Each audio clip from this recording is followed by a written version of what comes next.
Pinag-uusapan ngayon ang revelasyon ni Meiko ukol sa ginawa ni Patrick sa araw mismo ng kanilang kasal. Apakababoy nga naman talaga.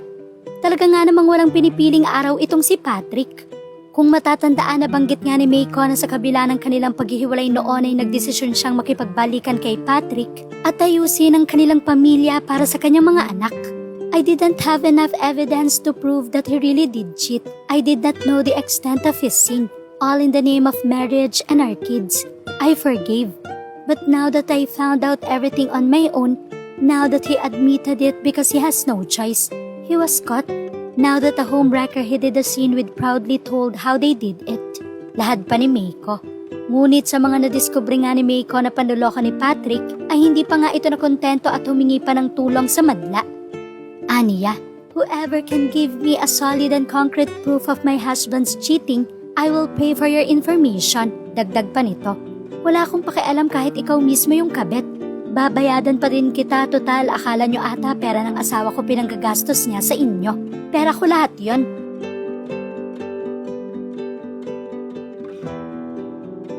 At ngayon nga ay unti-unti nang nalalaman ni Meiko ang lahat ng kalokohan ni Patrick.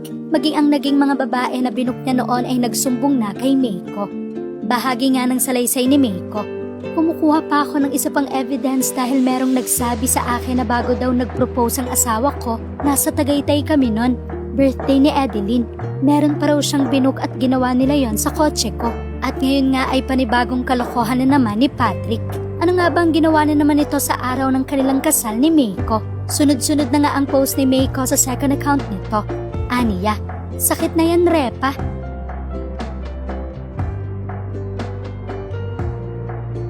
At ang talagang kumurot sa puso ng madla ay ang ibinahaging post ni Meiko noong araw ng kasal nila ni Patrick.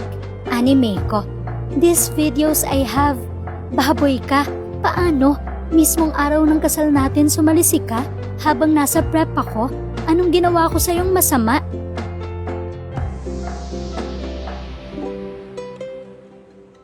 Ito yung cheating issue na sobrang torture, grabe. May ilalala pa ba? How could love be this cruel? Praying for the peace that you deserve, Ate Meiko. Grabing lala niya. Hope he'll get the sweetest karma he deserves. Dahil sa bagong natuklasan ni Meiko patungkol sa panloloko ng mister na si Patrick, ay tila hindi na ito kinaya ni Meiko. Kagabi nga lang ay naka-Facebook live si Meiko nang tila nahimatay ito at hindi na sumasagot sa pagtawag ng kasama nito sa bahay. Makikitang nilapitan ito ng isang babae habang tinatawag ang pangalan.